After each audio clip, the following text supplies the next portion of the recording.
أعوذ بالله من الشيطان الرجيم. بسم الله الرحمن الرحيم.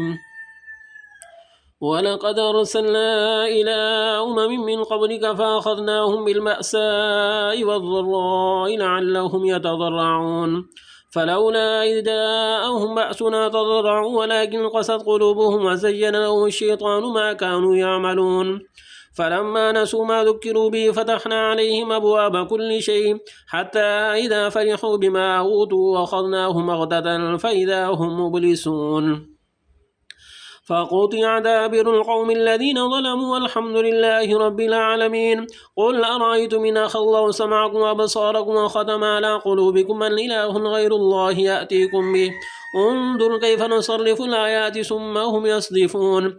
قل أرأيتكم إن أتاكم عذاب الله بغتة لو جهرة هل يهلك إلا القوم الظالمون.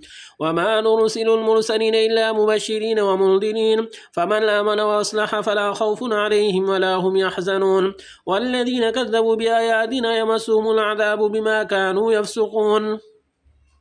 قل لا أقول لكم عندي خزائن الله ولا أعلم الغيب ولا أقول لكم إني ملك إن أتبع إلا ما يوحى إلي. قل هل يستوي الأعمى والبصير أفلا تتفكرون. صدق الله العظيم.